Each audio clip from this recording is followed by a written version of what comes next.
बोलिए भक्तवत्सल भगवान की। लक्ष्मण जी ने कहा प्रभु ब्रह्मांड को फोड़ने की बात तो मैंने इसलिए की, यदि ब्रह्मांड को फोड़ भी डाला तो बगल में कुम्हार बैठा है, मैं तुम्हें कुम्हार नजर आता हूँ।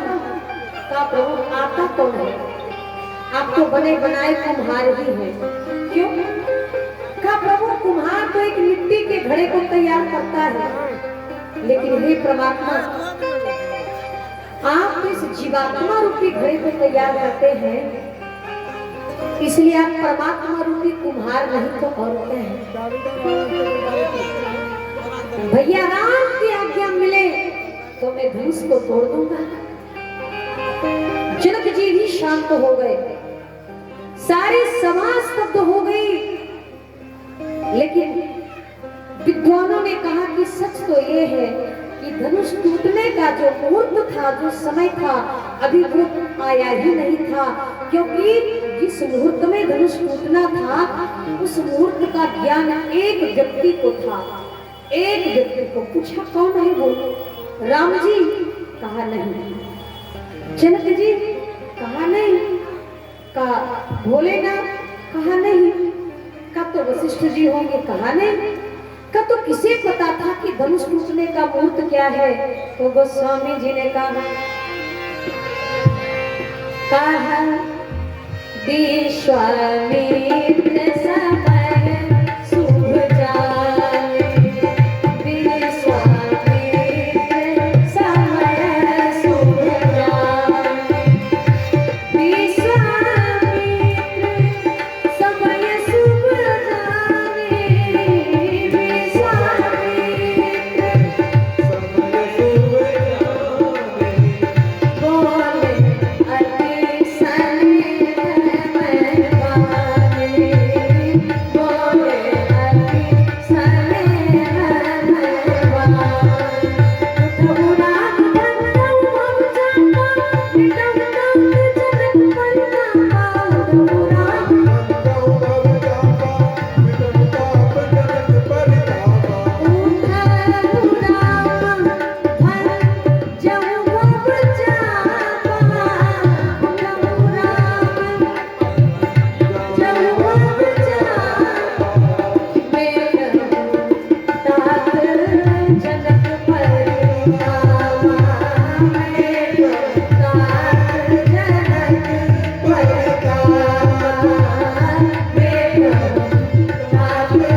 चले सकल जग स्वामी, मंज मक्त वर कुंजरगामी।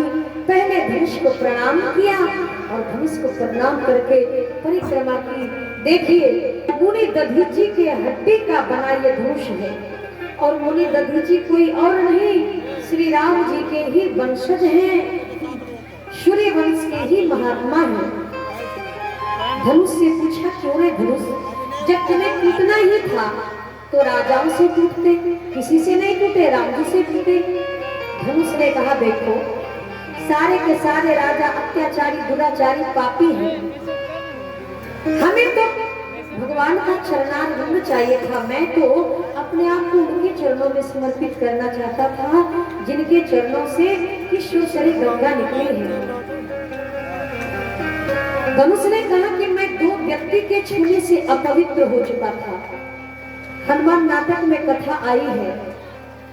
पूछा वो दो व्यक्ति कौन है जिसके छूने से धनुष अपवित्र हो चुका है? का एक तो भगवान शिव जिसने ब्रह्मा का सर काटा था, और दूसरे परशुराम जी जिसने मां की हत्या की थी। इन दो व्यक्ति के स्पर्श से धनुष अपवित्र था। धनुष ने कहा कि क्यों ना अपने आप को उसके चरणों में समर्पित करूं जिनके चरणों से कि पावन गंगा निकली है।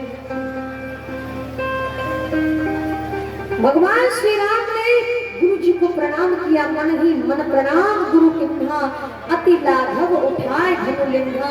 और तब बाबा तुलसी ने कहा तही छन राम मध्य धनु तोड़ा।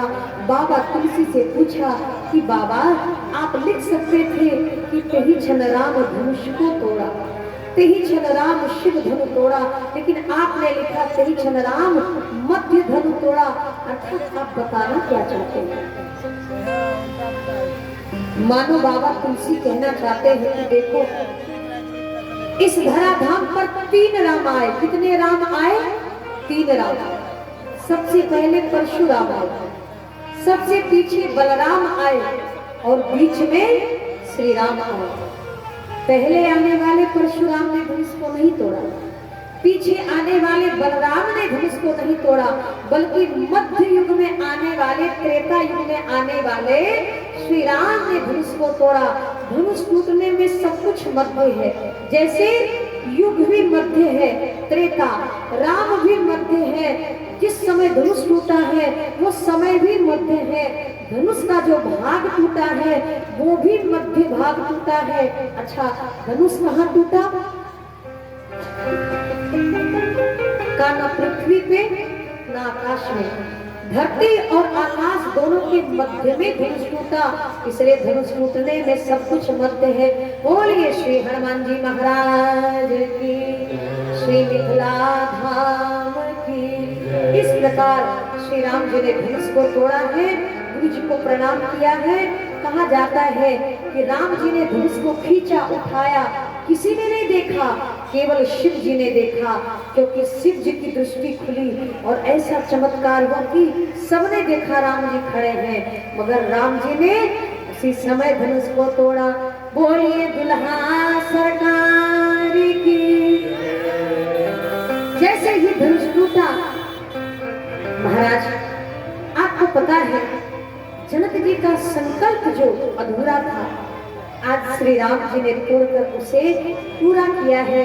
लेकिन बहुत सारे ऐसे प्रश्न हैं, आप देखिए, हम एक निवेदन करना चाहेंगे।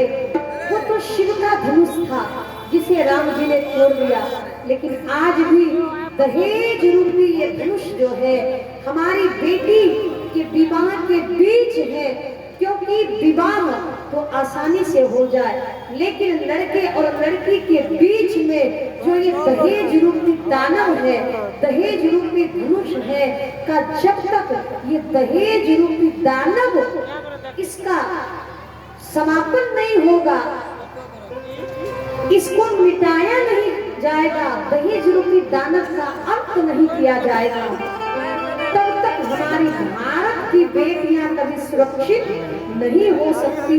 आज बेटियां जिंदा इसलिए जलाई जाती हैं क्योंकि दहेज दिया जाता है बेटियों को विवाह में। आज बेटियां गर्भ में इसलिए मारी जाती हैं क्योंकि विवाह में बेटियों को दहेज दिया जाता है, विवाह में अधिक पैसे खर्च होते हैं। आज बेटियों से बेटा इसलिए प्यारा है क्योंकि बेटा संपत्ति लेकर आता है और बेटी को देना पड़ता है। अरे कई जगह तो हमने यहाँ तक देखा कि बड़ी बहू थोड़ा कम लाए, छोटी बहू थोड़ा ज्यादा लाए तो सास ही अंतर करती है बहुओं में। और पता नहीं, आजकल लड़के वाले भी सोचते हैं कि लड़की वाले इतना दे दे कि हमारे पूरे खानदान को कभी कुछ खरीदना ही नहीं।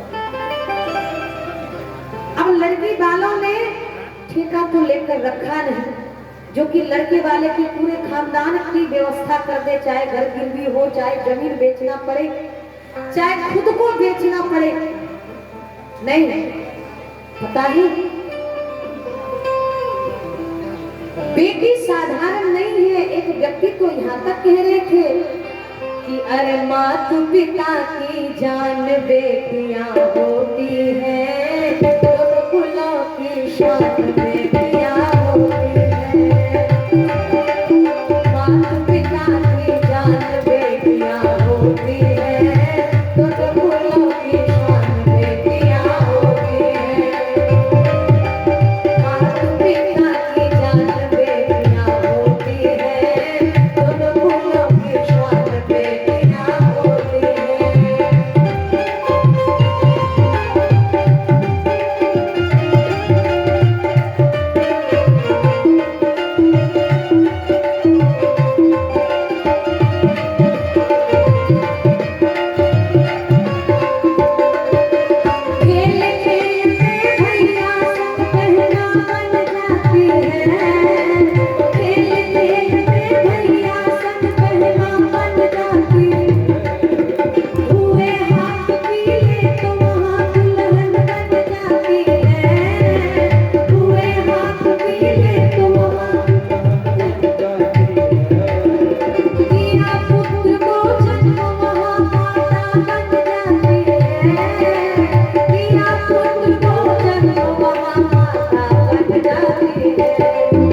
लड़की के बाप के अंदर जो क्षमता थी, जो दे पाते थे, जो दिया माना नहीं जाता। अरे जो स्वेच्छा से दिया जाए दान उसे कहा जाता है, जो मांग कर लिया जाए उसे भीख कहा जाता है। आज दक्षिणा नहीं लेते लोग, आज दान नहीं देते, बेटी बाप से दान थोड़ी ले रहे आप बेटी बाप से भीख मांग रहे हैं और बेटी का बाप घर परिवार पता नहीं क्या क्या करके आपकी मांग पूरी कर रहे हैं। इसलिए हमें तो लगता है कि आज धरती पे लड़के के माँ बाप से बढ़कर कोई भिखारी रहा ही नहीं। एक बार एक बारात में दो समधी खड़े थे। एक व्यक्ति ने पूछा कि ईमानदारी से बताओ, पता कर सकते हो कि लड़की का बाप कौन है और लड़के का बाप कौन है?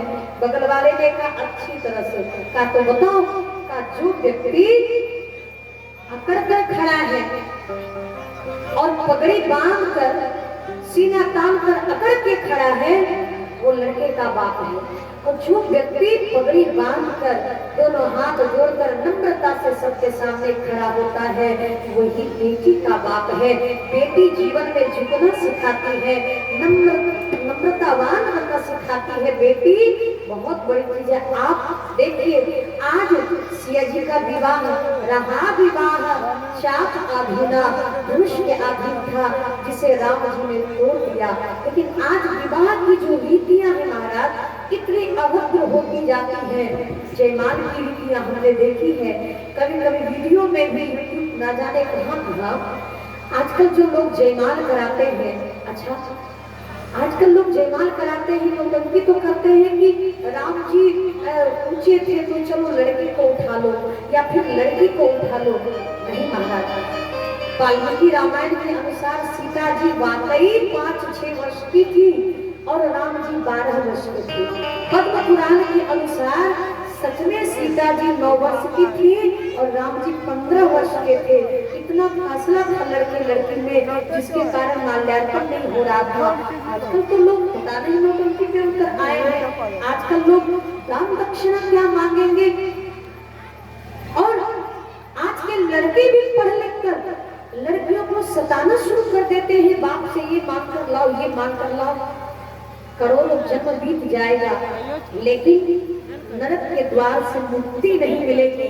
इसलिए सर्वत्र प्रार्थना है इस दहेज रूपी दानव को मिटाना होगा, और उसको मिटाने के लिए हमें कहीं और नहीं राम जी की कथा सुननी होगी, भगवान का विवाह प्रसंग सुनना होगा, धनुष यज्ञ सुनना होगा। इसलिए तब जाकर दहेज रूपी दानव मिट सकता है, मर सकता है। नीतीश कुमार ने मानव श्रृंखला लगाई दहेज प्रथा के ऊपर, शराब बंदी के ऊपर। अब बताइए ईमानदारी से, क्या दहेज लेना बंद हो रहा है? क्या शराब बंद हो रहा है? आप छत्तीसगढ़ चलिए, वहाँ बेटी वाले लड़के वाले को दहेज नहीं देते, लड़के वाले ही उल्टा देते हैं। आप कहे तो मैं सुबह बात करा दूं, जिसको करना हो आ जाए।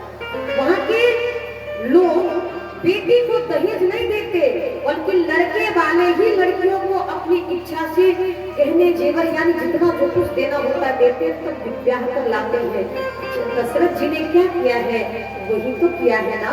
जिस समय विवाह संपन्न हुआ और जनक जी ने हाथ जोड़कर कहा महाराज आप तो ठहरे सम्राट और मैं तो मिथिला का, बिहार का एक छोटा सा राजा, मैं क्या दे सकता हूँ? इस समय महाराज दशरथ ने यही तो कहा है कि हे राजन, आप ये कहिए ना कि आपने हमें क्या नहीं दिया। आपने तो 4-4 कन्या रत्न दिया है हमें, आपकी कन्या रत्न को लेकर हम जा रहे हैं। आपको हमने कुछ नहीं दिया, हम तो आपसे लेकर जा रहे हैं। संसार में बेटी के बाप से बढ़कर कोई दानी हो ही नहीं सकता। बोलिए भक्तवत्सल भगवान